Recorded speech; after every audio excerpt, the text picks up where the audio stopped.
Local and live. Covering Franklin and Washington counties, it's Let's Talk TriState. Dan DeDona here with the localnews1.org weekly report for Hagerstown, Chambersburg, Smithsburg, Fairfield, Waynesboro, and all the communities that make up our local area. I'm going to start off today with 5 things to do this weekend, the 17 October edition. At Cowan's Gap State Park in Fort Loudon, they're going to be having their fall weekend extravaganza from October 17th today until the 19th. They'll be blending spooky fun with harvest heritage. Highlights will include campsite decorating and contest judged on Saturday evening with winners crowned on Sunday morning. A Saturday Fall Heritage Day from 10 a.m. to 3 p.m. featuring archery sessions, cider pressing, ice cream churning, and more.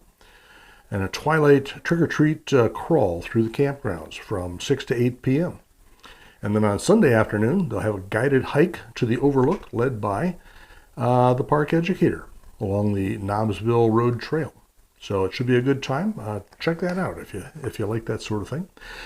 Civil War researcher and storyteller Mark P. Brew, Brew, I guess it is. My apologies in advance. We'll spin some haunting tales of spectral soldiers wandering Sharpsburg streets during the Civil War Ghost Stories evening on Saturday, October 18th from 3:30 p.m. until 5 p.m. That'll be at the Washington County Rural Heritage Museum, 7313 Sharpsburg Pike in Boonesboro.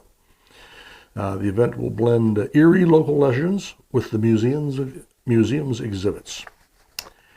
At Chambersburg, they're going to be sponsoring Applefest on Main Street on Saturday, October 18th from 9 a.m. until 4 p.m. This is an event that's sponsored by Sheetz. This will be the third Saturday tradition. They'll have arts and craft stalls, toe-tapping music, food trucks, and more. In addition, the Foundry Art Market is on 54 Lincoln Way West in Chambersburg will also be hosting their annual Artist Challenge from 10 a.m. until 2 p.m. on Saturday the 18th as well. All as part of Applefest. Moving to Cascade, Maryland, Fort Ritchie Community Center is going to transform into a treasure trove for holiday hunters on October 18th. It is about time for that already. We've already started to see Christmas advertisements. They're going to be doing that on October 18th as part of their Fall Craft Bazaar. They have more than 60 vendors from 10 a.m. until 4 p.m. They'll be peddling what they refer to as an eclectic array of handmade delights. And the Fall Bazaar aims to spark early seasonal cheer while bolstering local artisans in a vibrant community showcase. And the fifth item for today, the 5th annual Pumpkins and Pippins Fall Festival is going to take place at Pine Hill Recreation Area in Waynesboro this Saturday. Sponsored by Buttonwood Nature Center. It'll be taking place from noon until 4. It's a fundraiser that helps to fuel Buttonwood's wildlife conservation initiatives. For those of you who don't know, Pine Hill Recreation Area is at 12684 Menser Gap Road. It's going to feature pony rides, Sugar Hollow Farms endearing alpacas, a kid zone brimming with yard games, story walk escapades, and a decorated pumpkin showdown, which will include a $100,000 would be very nice, but it's only $100 top prize for the best decorated pumpkin. We're going to add one additional item on here. It's a little different, but it's also taking place Saturday, October 18th. The Islamic Society of Western Maryland is holding an open house from noon until 2:30 on Saturday. The mosque is at 2036 Day Road off of US 40 in southeastern Hagerstown. Visitors can tour the mosque, watch a live prayer. During the open house, they'll be fielding questions about Islam and its differences and commonalities. The Islamic Society Sunday School is also part of the open house, And many other different churches have been invited to attend. They really want people to understand what they're all about. So if you have a moment, you can do that. That would be great. Refreshments will also be served. Okay, moving to the headlines for the past week. In Franklin County, we're going to hit on elections again. It's going to be coming up on the 4th of November. This is an off election, but there are a number of positions that are going to be contested. So we would hope that you would take a look at local news. We're going to be posting all the positions that are going to be up for grabs on election day. Two things we want to mention today: that PA voters have two options for early voting: absentee or mail-in. Both of them require you to complete applications and have them in to the Franklin County voter registration folks in Chambersburg by 8 p.m. on the 4th of November. Picking up a little follow-up story, we got an editorial in this week on Penn State Mont Alto closure from Mike Ross of the Franklin County Area Development Corporation.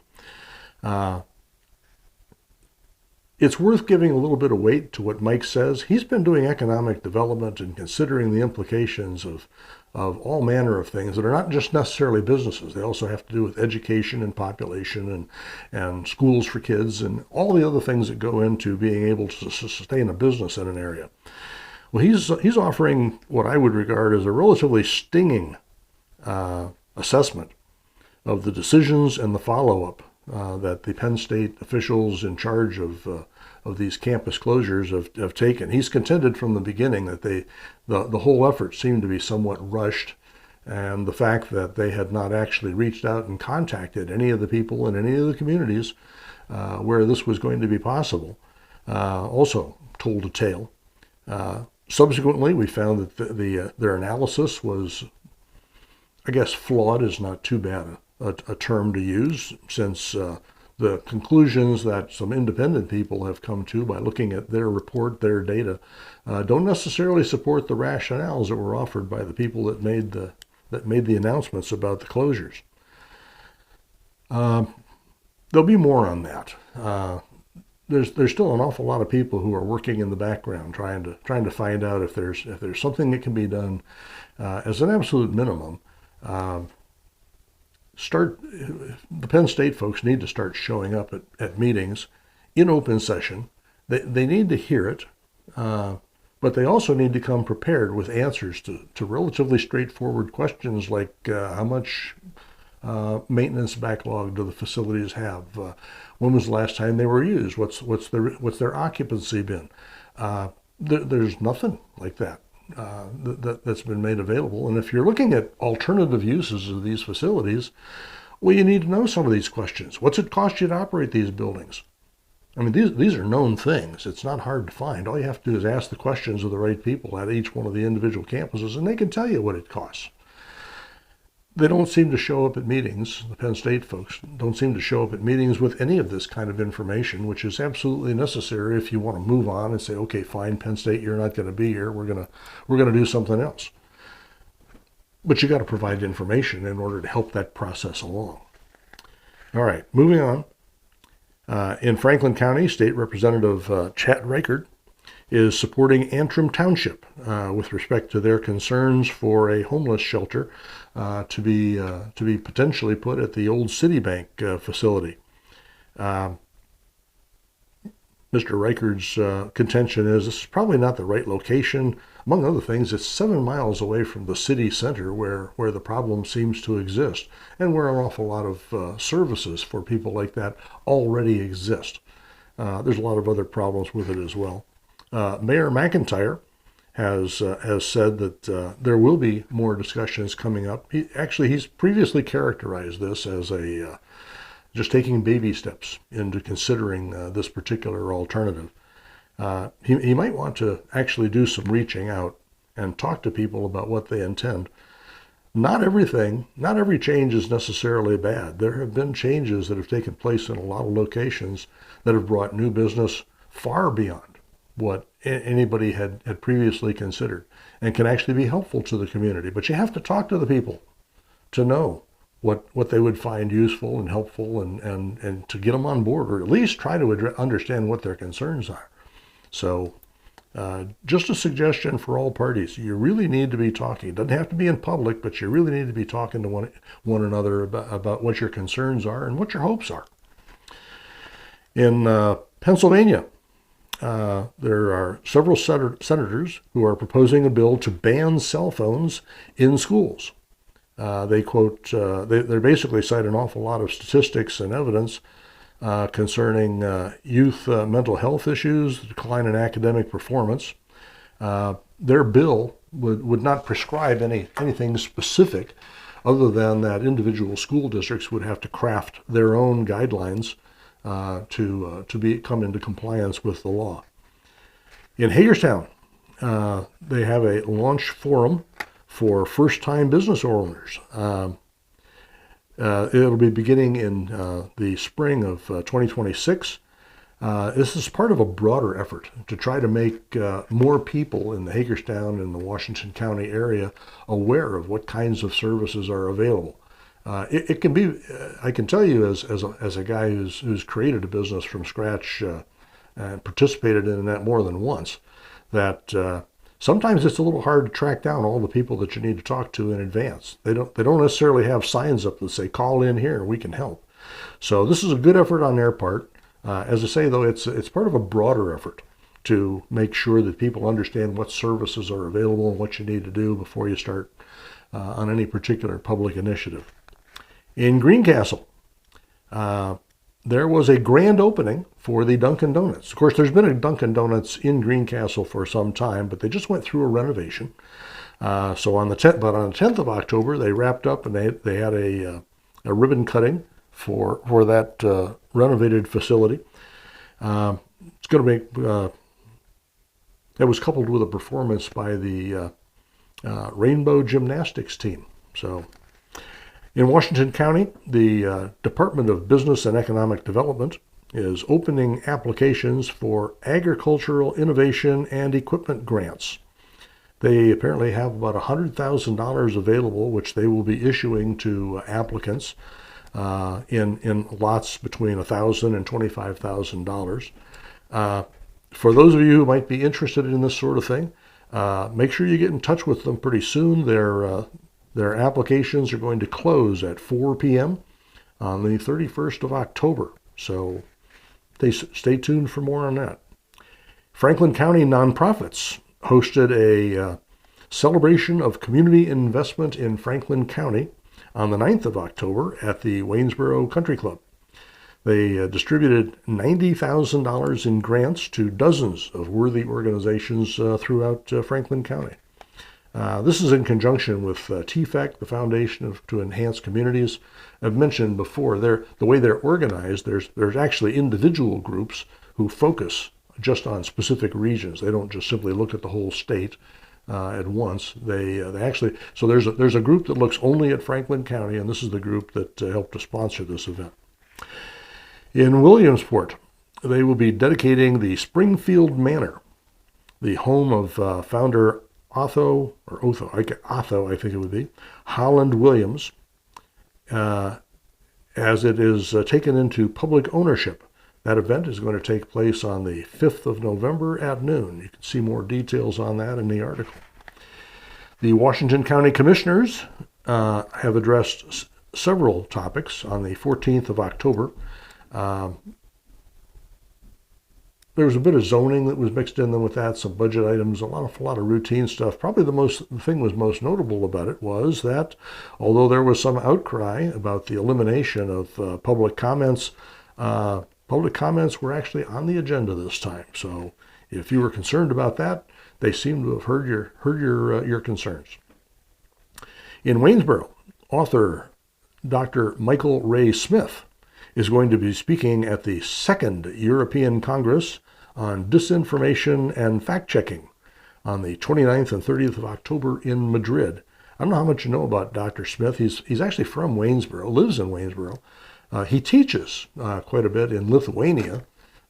He's got a kind of a Christian orientation to the educational things that he does, but This whole group is apparently very interested in seeing to it that what gets published in news media, in formal news media, is actually focused on getting it right and not misleading or not picking a narrative that you have to stick to or anything like that.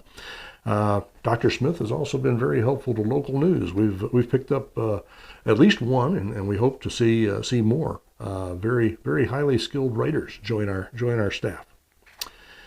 I'm going to mention here briefly that we don't have any police stories this week. I'm going to say congratulations to everybody for behaving so that the police don't have anything to report. I hope that's true. Moving on to people in the news.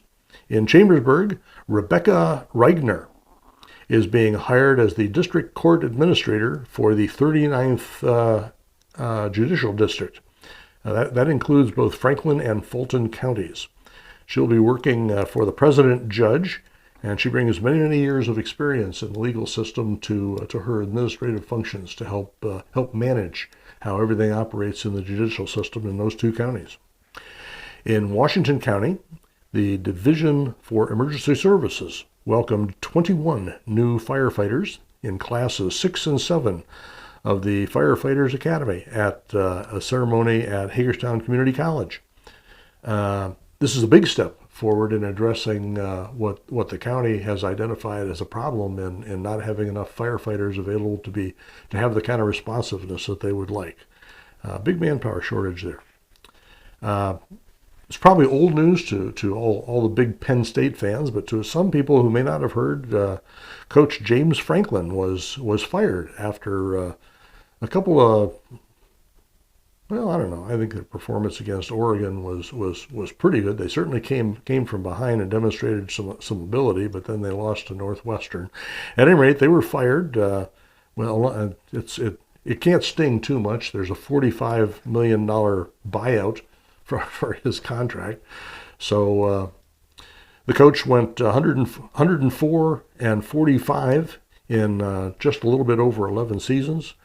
We've been having this tough run lately, but the Penn State leadership basically decided that they need to bring in some new blood because they'd really like to, in addition to being a top contender every year, they'd really like to be somewhat more competitive with respect to the top 10 teams every year.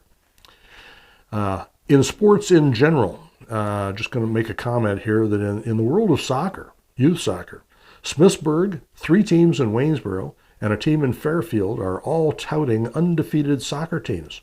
It's a very good sign for the future of soccer in all of those communities. Excellent work by the coaches and by the staff. So keep up the good work.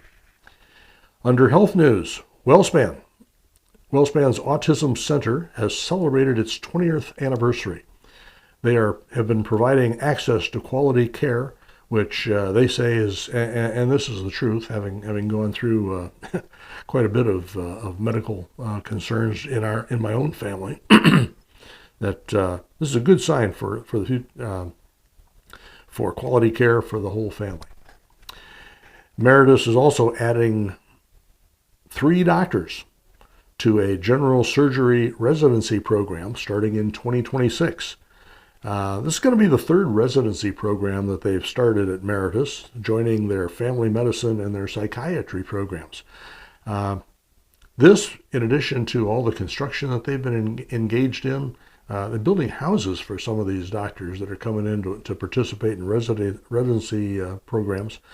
They're really putting their money where their mouth is. They want to be top-notch and want to make sure that they've got enough doctors and nurses and all other kinds of support to provide the kind of coverage that you would expect in Washington County.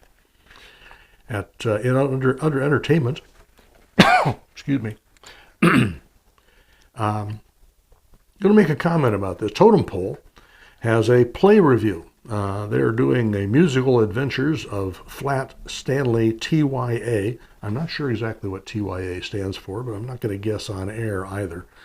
These kind of reviews are part of a new feature that you're going to see in localnews1.org.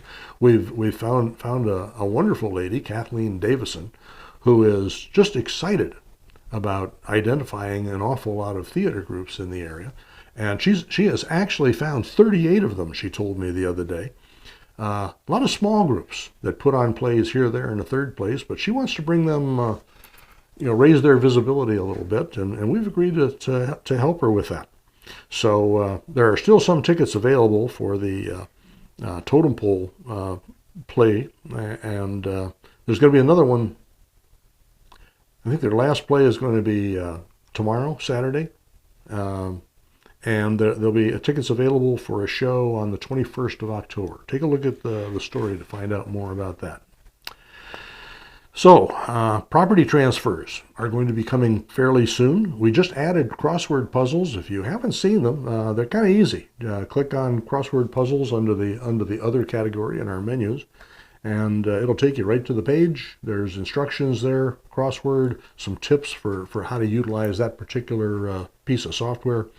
Hope you enjoy it. We've also got local history every Tuesday, the ratings of Dargan Boy, all kinds of sports that we almost never have an opportunity to talk about unless we're talking about them under people. We are very proud to be the news source for Verstandig Media. You can see all the local news at localnews1.org. It's all local, no national news. Even the governors don't get in unless they're actually saying something that's pretty relevant to the folks in this area. And with that, we'll conclude with the thought of the day. Atheism is a non-profit organization. Bada bing. Have a great weekend. Take care.